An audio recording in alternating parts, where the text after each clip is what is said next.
പ്രിയപ്പെട്ട കുട്ടികളെ, 8ാം തരത്തിലെ ഹിന്ദി പാഠപുസ്തകമാണ് നിങ്ങൾ ഈ കാണുന്നത്. അതിൽ ഹിന്ദി എന്ന് എഴുതിയിരിക്കുന്നത് നോക്കുക. ഇവിടെ കുത്തിട്ടിട്ടാണ് എഴുതിയിരിക്കുന്നത്. ഹിന്ദി കക്ഷ 8. അടുത്ത പേജുകളിൽ രാഷ്ട്രഗീത് ദേശീയ ഗാനം, പ്രതിജ്ഞ, തുടർന്ന്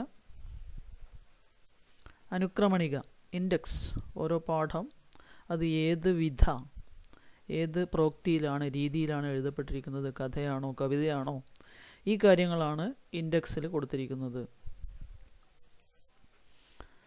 ഇവിടെ ഇക്കായി 1, ഇക്കായി 1, ഇക്കായി എന്ന് പറഞ്ഞാൽ യൂണിറ്റ്, അധ്യായം 1ൻ്റെ ആമുഖമായി നൽകിയിരിക്കുന്ന ചിത്രം നോക്കൂ.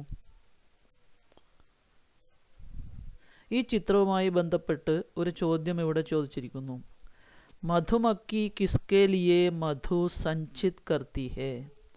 മധുമക്കി എന്ന് പറഞ്ഞാൽ തേനീച്ച, മക്കി ഈച്ച, മധു തേനീച്ച, കിസ്കെ ലിയേ ആർക്ക് വേണ്ടിയാണ്, മധു സഞ്ചിത് കർത്തി ഹേ.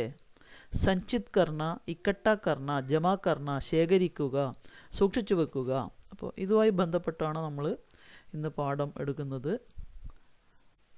അപ്പോൾ ഇവിടെ കാണിച്ചിരിക്കുന്ന ചിത്രം നോക്കൂ. ഈ ചിത്രവുമായി ബന്ധപ്പെട്ട് ഒരു ചോദ്യമുണ്ട്. യേ ക്യാ ഹൈ, ഇവ എന്താണ്? ഫൂൽ എന്ന് പറഞ്ഞാൽ പൂക്കൾ. ഒരു പൂവാണെങ്കിലും ഫൂൽ എന്ന് പറയും, ഒന്നിലധികം ഉണ്ടെങ്കിലും ഫൂൽ. അപ്പോൾ ഏകവചൻ ബഹുവചൻ ഇത് രണ്ടും ഫൂൽ തന്നെയാണ്. ഫൂലോം സേ ഹമേ ക്യാ ക്യാ മിൽത്തെ ഹൈ. പൂക്കളിൽ നിന്ന് നമ്മൾക്ക് എന്താണ് കിട്ടുന്നത്? പൂക്കൾ കാണാൻ നല്ല ഭംഗിയുണ്ടാകും. അവയിൽ നിന്ന് നമുക്കെന്താ കിട്ടുന്നത്? അവ വികസിച്ച് അതിൽ പരാഗണം നടന്ന് വിത്തുകളായി മാറും, അല്ലേ? പല വിത്തുകളും ചില പൂക്കളും ഒക്കെ നമ്മുടെ ആഹാരമാണ്. അപ്പോൾ ഇവിടെ നമുക്കെന്ത് കിട്ടുന്നു എന്നുള്ളതിനേക്കാൾ പ്രധാനമായിട്ട് തേനീച്ചകൾക്കും മറ്റും പൂക്കളിൽ നിന്ന് ചില സാധനങ്ങൾ കിട്ടുന്നുണ്ട്. പൂമ്പൊടിയും പൂന്തേനും ഒക്കെ കിട്ടുന്നുണ്ട്. അതുകൊണ്ടുണ്ടാക്കുന്ന തേൻ നമ്മൾ ഉപയോഗിക്കാറുണ്ട്. അപ്പോൾ ഫൂലോം സേ ഹമേ ക്യാ മിൽത്തെ ഹേ, മധു മിൽത്താ ഹേ, തേൻ കിട്ടുന്നു. ഇവിടെ ശ്രദ്ധിക്കേണ്ടത് ഫൂലോം സേ മധു മിൽത്താ ഹേ, നമുക്ക് നേരിട്ട് കിട്ടില്ല തേനീച്ചയിൽ നിന്ന്. ഫൂലോം സേ മധു കോൻ ലേത്തെ ഹൈ, ഈ പൂക്കളിലെ തേൻ ആർക്കൊക്കെ എടുക്കാൻ പറ്റുമോ? നമുക്ക് എടുക്കാൻ പറ്റുമോ?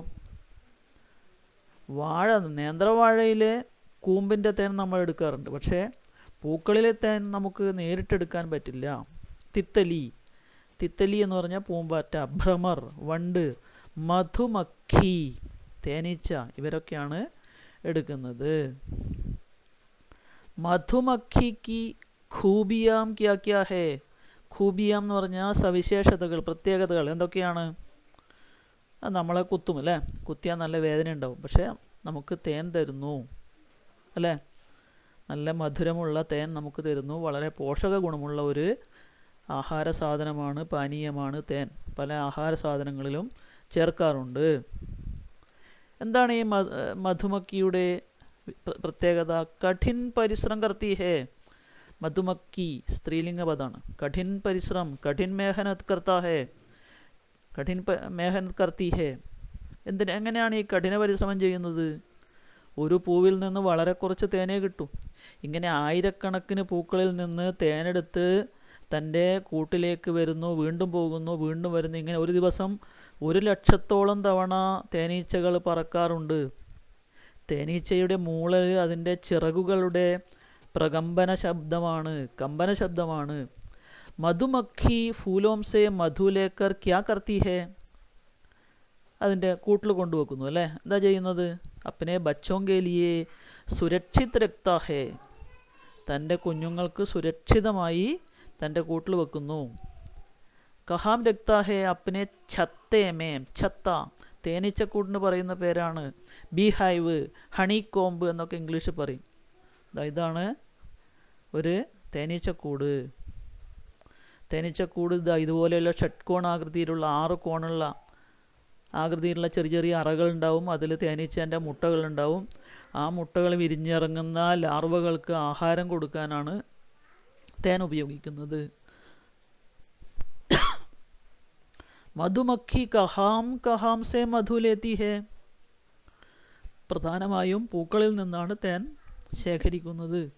പിന്നെ ചില തേനീച്ച ഉണ്ടാക്കുന്നവർ വെള്ളവെള്ളം കലക്കി വെച്ചാൽ അതിൻ്റെ അകത്തുനിന്ന് മധുരം ശേഖരിക്കുമെന്ന് പറയുന്നത് കേട്ടിട്ടുണ്ട്. അതവിടെ പൂവിൽ നിന്ന് തേൻ ശേഖരിക്കുന്നത് കാണാം. ക്യാ ആപ്പിനെ മധുമക്കിയോങ്കോ ദേക്കാ ഹേ. നിങ്ങൾ മധുമക്കിയെ കണ്ടിട്ടുണ്ടോ? ഉണ്ട് അല്ലേ. ഏ മധുമക്കിയാം ഹേ, യഹ ഏക് ചിത്രകാർ കി ഭാവന ഹേ, തോ ബത്തായേ ഇസ്കെ ദ്വാരാ വേ ക്യാ കഹനാ ചാഹത്തെ ഹേ. നമ്മൾ നേരത്തെ പാഠപുസ്തകത്തിൽ കണ്ടതും മധുമക്കിയമാണ്, പക്ഷേ അതൊരു ചിത്രകാരൻ്റെ ഭാവനയാണ്. അദ്ദേഹം അതിലേക്കൂടെ നമ്മളോട് എന്തോ പറയാൻ ആഗ്രഹിക്കുന്നു. ഇൻകെ പങ്കോങ്കി വിശേഷത ക്യാ ഹേ. നോക്കൂ, ഇതിൻ്റെ ചിറകിൻ്റെ പ്രത്യേകത എന്താണ്? കിതാബോങ്കാ രൂപ് ഹേ അല്ലേ. പന്ന പേജിൻ്റെ രൂപത്തിലാണ്. പന്ന കിസ്സെ ഭരാ ഹുവാ ഹേ. പുസ്തകങ്ങളും അതിൻ്റെ പേജുകളും എന്തുകൊണ്ട് നിറഞ്ഞിരിക്കുന്നു? ഗ്യാൻ, അറിവ്. ഗ്യാൻ കഹാം കഹാം സെ മിൽത്താ ഹേ. എവിടെ നിന്നൊക്കെയാണ് അറിവ് കിട്ടുന്നത്? കൂട്ടുകാരിൽ നിന്ന്. ദോസ്തി, ഫ്രണ്ട്ഷിപ്പ്, ദോസ്ത്. ടി വി, റേഡിയോ, അഖ്ബാർ. ഇത് അഖ്ബാർ എന്ന് പറഞ്ഞാൽ സമാചാർ പത്രം, അതായത് വർത്തമാന പത്രം, ന്യൂസ് പേപ്പർ, പത്രിക, മാസികകൾ. ഇപ്പോൾ പത്രങ്ങളിൽ നിന്നും മാസികകളിൽ നിന്നും കൂട്ടുകാരിൽ നിന്നും ടി വി, റേഡിയോ അല്ലേ, ഇതിൽ നിന്നൊക്കെ നമുക്ക് വാർത്തകൾ, അറിവുകൾ കിട്ടുന്നു. മധു സങ്കലൻ ഔർ ജ്ഞാനാർജൻ മേ ക്യാ കോയി സമാനത ഹേ. തേനീച്ച തേൻ ശേഖരിക്കുന്നതിലും നമ്മൾ ജ്ഞാനം, അറിവ് ആർജിക്കുന്നതിലും നേടുന്നതിലും എന്തെങ്കിലും സാമ്യമുണ്ടോ? ഹാം. മധുമക്കിയാം വിഭിന്ന സ്രോതോം സേ മധു സങ്കലൻ കർത്തി ഹേ. സ്രോത്ത്, ഉറവിടം. എവിടുന്നാണോ കിട്ടുന്നത് അവിടുന്നൊക്കെ തേൻ ശേഖരിക്കുന്നു.